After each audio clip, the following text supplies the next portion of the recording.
Hello there, Nate here with the Volunteer Tech Vlog on the Live Sound 101 YouTube channel. This is where I chronicle my adventures in live sound in the church tech world specifically. That's kind of what I'm doing right now these days. And also just sharing information candidly with you guys out there about technology and sharing what I'm learning. And this is a media report type of vlog video where I talk about kind of rundown of what we did today. I got my little note sheet here, my little page of notes, if you will. So this is for January 22nd, 2017. And let's see, so I missed the rehearsal. Bad sound guy. I had a family emergency I had to go to, so I couldn't be at rehearsal. So what I like to do is midweek rehearsal, get all your inputs set up, get all your channels labeled, get the legwork done, and then another rehearsal before the service the day of, and you kind of tweak the mix and really fine tune it, and that's usually the best situation to have everything go very smoothly. So we missed that midweek rehearsal. I mean, the band still practiced. They called up an old mix file, so the band still practiced and worked out what they needed to work out, but I just wasn't there to really craft the mix. So I had to do a little bit extra work this morning, which was okay because I knew what I was coming into and I had a plan and I got it all done, and I think it went well. So rehearsal this morning, we hit 95 dBSPL A-weighted slow as measured from the back of the room in our fixed position. The 8 a.m. service, we hit 94.1 dBSPL A-weighted slow, also as measured from the back of the room. And then in the 10:45 service, we hit 94.6 dBSPL A-weighted slow. So we were right in that 94 range, which is good. Rehearsal a little louder. Let's see, on our Wi-Fi, we had 29 out of 37 devices were online, courtesy of the Fing app, where I can ping other devices that are on the network. Just trying to keep track of how many people are using the network and how many devices are on there. Let's see here. The loudest song was so where we did hit that 94.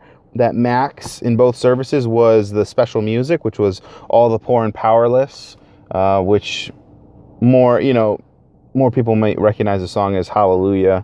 That was the loudest song there, and it really has some good dynamics there, so it kind of makes sense.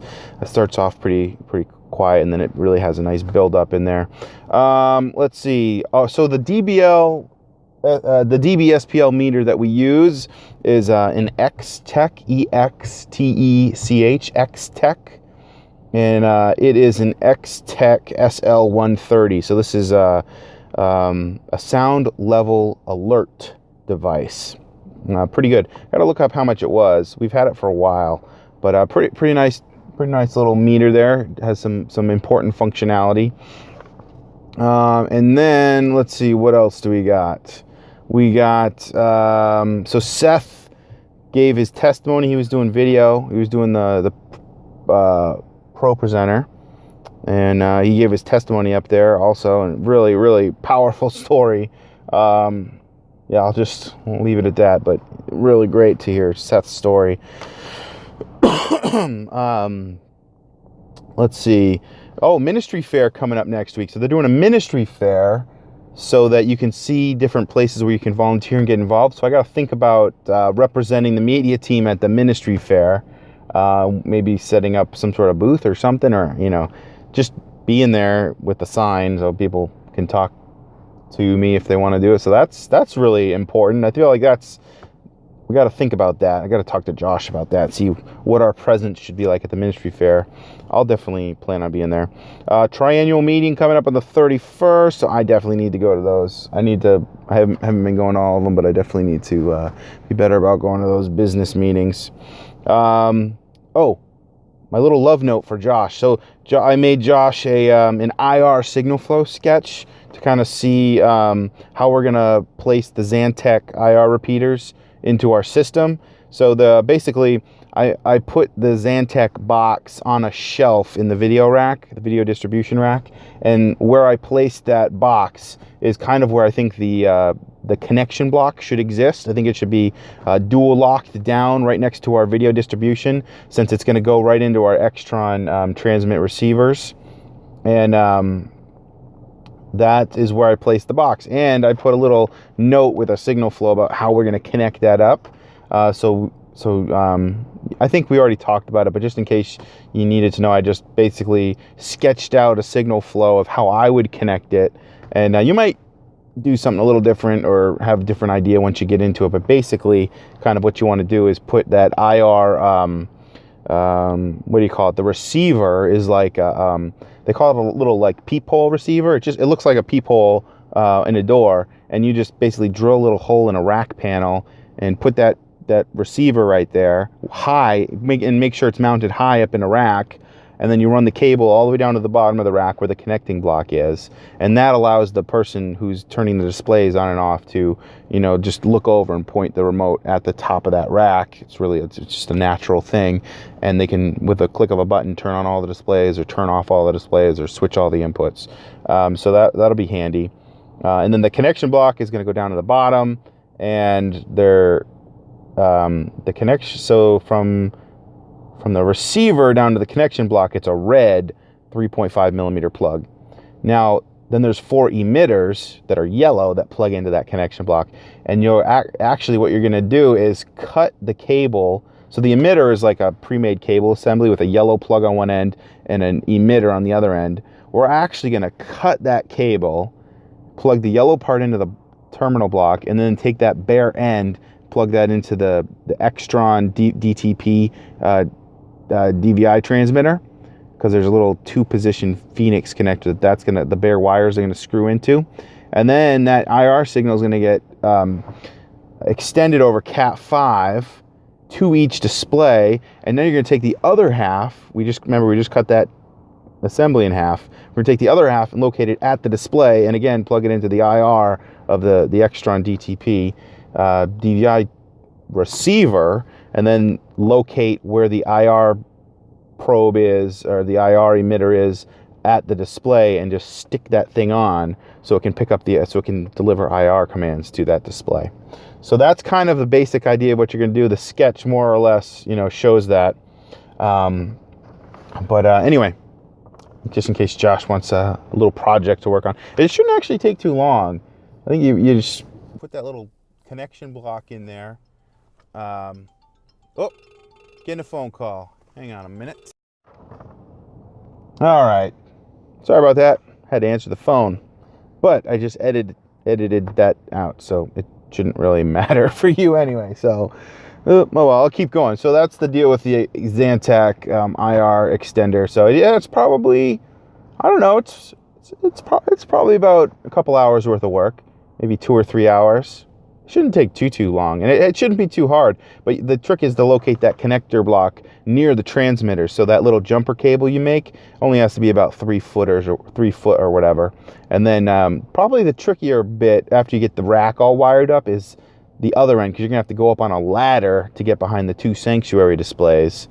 And then I don't know if those little 2-position Phoenix connectors, I don't know if they were pulled off the boxes. So that Extron should ship the thing with all the connectors that you need.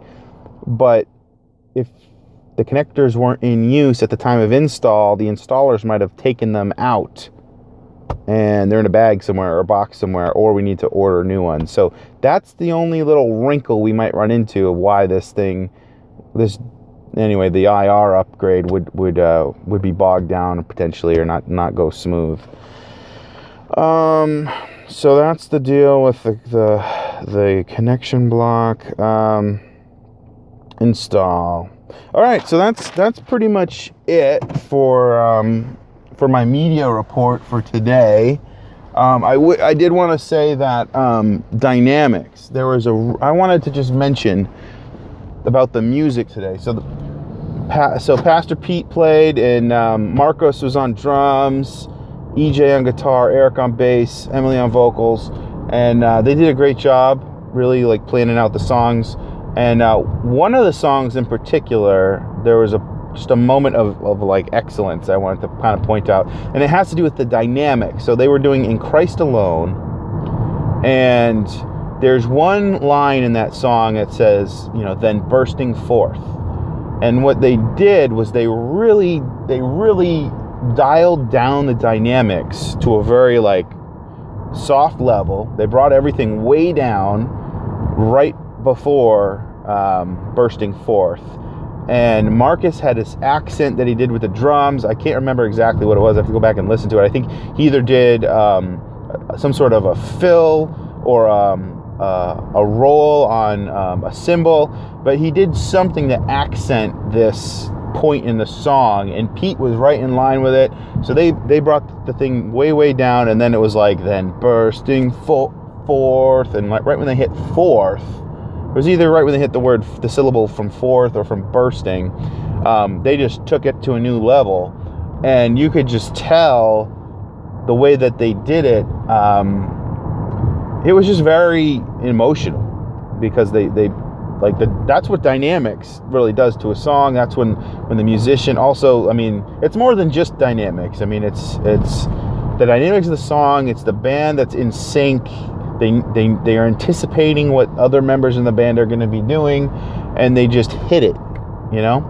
And you know, it was a powerful moment, or a moment of excellence, I think, a moment of worship. You know, there's also that spiritual element of singing these worship songs where there's just this intangible kind of spirit in the room, and everybody's singing, and you could just see the hands flying. I mean, this is a Baptist church up in New England, right? This isn't like a Pentecostal type of church, but in the Baptist church up in New England, you saw people putting their hands up and, you know, getting into it, and it was just right at that moment. So I wanted to send a little word of encouragement out there to the band. A great job. That's awesome. You just love to, you know, experience those moments, and so appreciate the hard work they put in there.